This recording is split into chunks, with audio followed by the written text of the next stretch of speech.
I want to ask about the David Bowie chocolate bar too. I didn't get that reference. Consumed by a Star. Oh, David Bowie's chocolate bar. Okay. For the listeners at home, Chris on his latest show said something about being consumed by a star, and I thought that would be a great title, so I sent it to Chris. And then I thought, well, what would be consumed by a star? Well, David Bowie's chocolate bar. Oh, there we go. So that explains that in-joke there. Yeah, but often when I told you it reminded me... Oh, go ahead. No, go on. I was going to say, when I said it reminded me or gave me Steve Wilson vibes, it made me think of one of his songs called Deform to Form a Star. And that's just, for some reason, that popped into my head. Yeah. Even though you've got to kind watch, of the exact opposite. You've got to watch these cliches, though, haven't you, with things like stars and, all of that kind of stuff. Because, if you hear a song and someone sings stars, the next line's going to end in Mars, isn't it? I mean, it could. But nobody's done chocolate bars that I've heard, so that would be a good lyric. Yeah, I guess it would be. But the reason I was mentioning Bowie was I was thinking he must have been, because even on camera, he comes across as just being this otherworldly kind of guy, and you could see how the world would bend around him. Yeah. When he would walk into a room, he would fill the room. And as he got older, he got more impressive, I think. Especially because he didn't put on weight like a lot of people do as they age. A lot of old rock stars. Yeah, they round out. They get fat. They get fat, and they just look like bank managers or something. And you go, really? He looks like that now. Whereas when they were young, they were dressed up. They had all the fancy gear on, and they looked pretty good. Mind you, there's always that guy in the band that never did look good and never would look good. But the sort of for the listeners at home, Chris raised his hand there. But yeah, I thought for some reason I was thinking about Bowie, and I thought it must have been amazing to be in a room with him. Yeah, absolutely. Well, I've you ever seen Bowie live before? No, I never saw him live. No. So, I've been to probably maybe 1,000 concerts in my life, and he was one of the most impressive frontmen I've ever seen. Oh, I know it's probably not a shock to anybody. No, it's not a shock, but I mean, wow, to see him, that would be great. Well, the thing that I found most shocking about it is, like, he was earlier on in my concert going life. Like, he's probably in my first 100 or 200 concerts I saw. So I was, I don't think I was even 20 yet. I think I might have been like 18 or 19. It was on the Reality tour, and I think it was his last tour, the last time he ever came to North America. Anyway. Right? Yes. And he. So I remember, like, I would go to concerts, and the one thing I always found annoying is when the front man would try and have a conversation with the audience, tell a joke, and you could very rarely understand what he's saying because people wouldn't shut up. People would be screaming and yelling, and but David Bowie was we were in a 30,000 person like arena, 25,000 people, something. It was a huge arena, like completely packed, and every time he spoke, you could hear every word he said because everybody wanted to hear what he had to say. Like, it was like he was so magnetic. He didn't have to say, like, whoa, quiet, I got something to say. He would just start talking, and everybody'd be like, whoa, Bowie's talking, like, shut the hell up. And yes.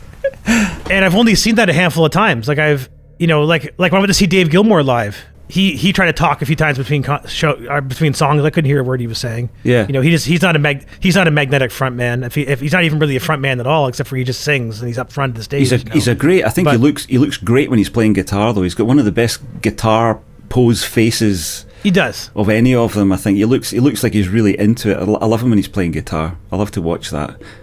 Watching him play "Comfortably Numb" is one of the, even though it's such a cliche song, I think it's I actually had a friend at work there who was debating on WhatsApp about he's not big on guitar solos. He's a riff guy, right? And he was saying, like, guitar solos are throwaways. Guitar riffs are forever. And I said, in some cases, so I sent him the live at the live at Pompeii from 2016, where Gilmour, I think, is probably the best Comfortably Numb live performance I've ever seen. And I said that to him. I said that I would agree with that 100%. Yeah, because I think I wrote a comment on that very video. Oh, did you? And I said this is the perfection of how many decades it was of refining that solo until you get it to the point where it's being filmed. Yeah. Tonight is the night, and you you pull it out, and I don't think he ever played it. I haven't seen any footage of him playing it as well. No. After that, but anyway, what did your friend say to that? Well, he agreed. He's like, I guess you're right. That is an exception to the rule. Yeah. I said 100%. I said it's because the solo to Comfortably Numb isn't a traditional solo. Like it's a statement. It's an orchestrated piece, right? Wow, like to me, I know. God, it's so good. Like a solo, like Frank Zappa would probably be upset by that solo because he's like, it's played the same way every night, And it's like, yeah, it's perfection. But it wasn't, was it? It wasn't played the same. It was there were the little hooks, yes, the little arrangement bits, but there were also bits where he would leave a little section where he would try something different. Yeah. But I think on that night he had a catalogue of what had worked on that tour, and he brought it all to the table on that night. Yeah. The dreadful thing about Comfortably Numb is it's on an album that I hate. Yeah. It's the best song on that album, but I hate the rest of the album, so I can't listen to fucking Roger Waters whittering on about leaving school kids alone and shite like that. It's like, oh Christ almighty, man. Yeah. Get back to the good stuff. Of course they didn't, but that's just my personal opinion. You feel free to disagree. Well, I feel this. Well, I feel kind of the same way. I think The Wall is a brilliant album, but I just don't think it's a Pink Floyd album. Like I've said, you said that on your show. Yes, It's Roger Waters' best solo album, but that's okay. And I have a special relationship with The Wall too, because I remember, like, one of the first times I smoked marijuana was watching the movie The Wall with Bob Geldof. I've never seen that. I've never seen it at all. It's not a great movie. It's like, as far as movies go, it's apparently Roger Waters is mortified by it. He thinks the failure is all on his shoulders too, he says. Yeah, well, he's probably right.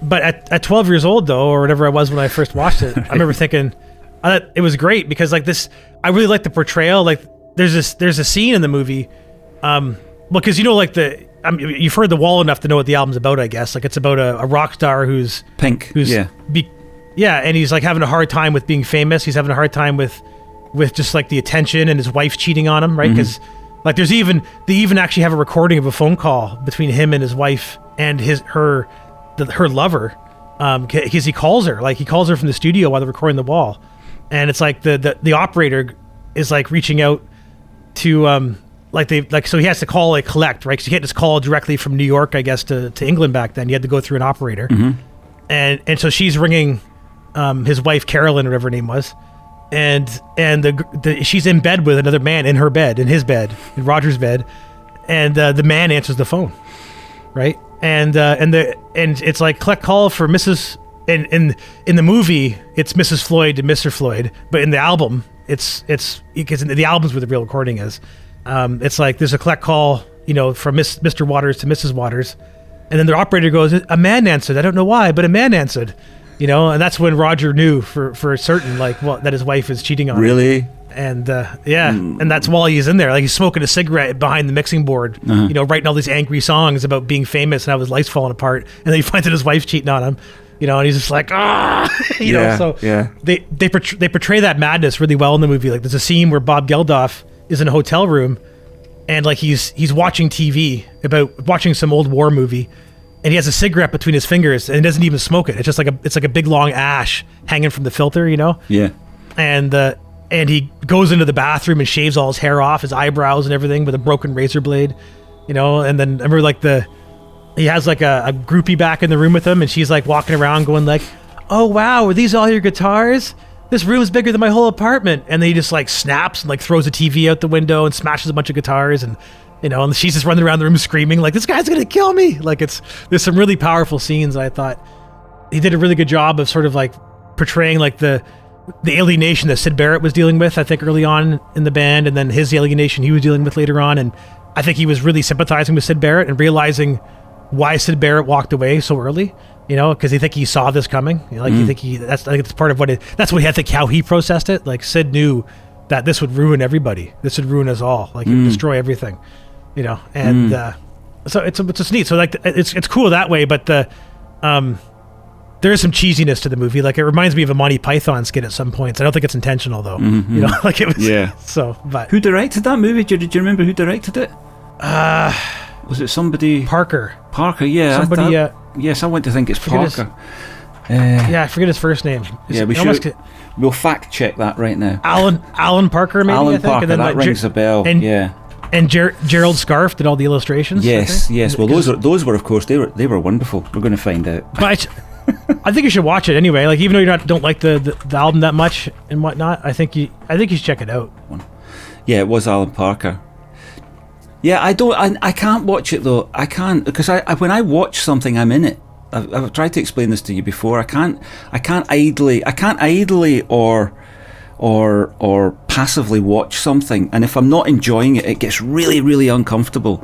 And I have seen enough of that to know that it will get uncomfortable for me. It's like I can't. Like you asked me to watch Tarantino, I would love to, but I can't because I can't. I've seen the clips from Pulp Fiction. I know I'll hate that. Really, eh? It's difficult to explain. It's difficult to explain. But it's the same with music. When I'm inside music, I'm inside it, and I'm there with it, and it's pictures and it's all the rest of it. And in movies, I just forget I'm there, and it's that's why I would rather watch something with somebody there because it keeps me. I can connect with something, and say something to somebody. Like Ali and I watch something every night at tea time. We sit on the sofa, we have our tea, and we're watching Z Nation just now, which is just the most ridiculous zombie nonsense, but it's not the best aid to digestion, I have to say, at times, but it's all right. But sometimes I can turn to Ali and say, why is he doing that, or that was a bit weird or something. Whereas especially if I'm on my own watching something and I go, what the fuck was that about? I don't know, and I get really. It's a difficult one to explain. I think it's just because I enter into it too much. So I may go and watch some clips of The Wall and try and get the gist of it, but I don't think I could sit through it, man. Even though it is Pink Floyd. Yeah, well, I mean, that's it's the thing about the clips of it too. It might give you a weird picture of it because people always grab like the most explosive parts of it. Yeah, sort of dissociated impression of it. Yeah, but you said it wasn't a good movie anyway, so why would you want me to watch it? What? Because it's. We're talking about The Wall, and I think it's historic. I think it's a masterpiece in the sense that right, yeah. It represents, I think, a very artistic effort. Like, I mean, I know you're not a fan of The Wall, but I know that Roger Waters, I think, considers The Wall his thing. Like he toured on it for like 10 years. Oh yeah. 10, multiple times. Like he's probably spent, probably a good 20 years of his life focused on that record.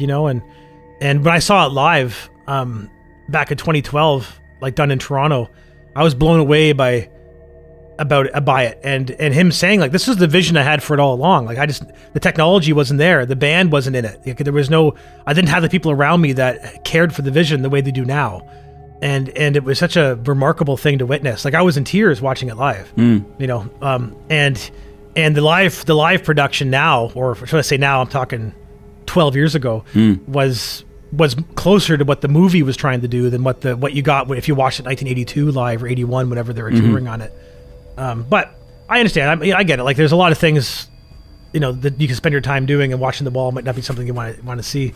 But it's, I know I rewatched it with a friend a handful of years ago, and that's when I realized it wasn't that good of a movie because back when I first watched it, I wasn't a film buff. I just watched any movie that came into my purview, right? And like that's back when around the same time I'd first watched Trainspotting, and the first time I'd watched a movie like Requiem for a Dream, and I was, these movies were hitting me in ways that I didn't know movies could hit me because before that I was watching like the most edgy movie I saw before that was a Schwarzenegger movie or a Sylvester Stallone movie, right? Now that's my territory. You see, that's where I'm happy. Yeah, well, I get that. I'll happily watch almost anything with Arnie in it. Yeah. One of my favorite movies is Last Action Hero. That's a great movie. A lot of people don't. I love that movie. A lot of people don't like and don't rate. I love it. I think it's great. I think Charles Dance is one of the best baddies ever.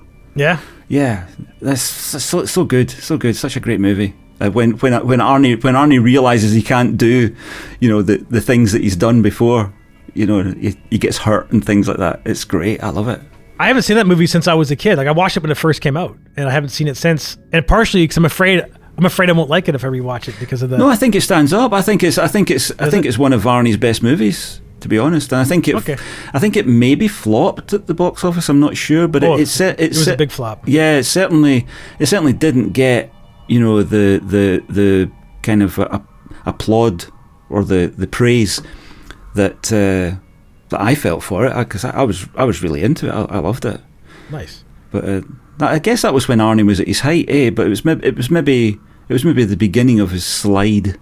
It would have been, yeah. Well, I think for me, the way I picture it, like back then, there's a couple like movies that stand out for certain actors and certain genres, and for him, it's Terminator 2. I think for everybody would say that's his pinnacle. Of course, yeah.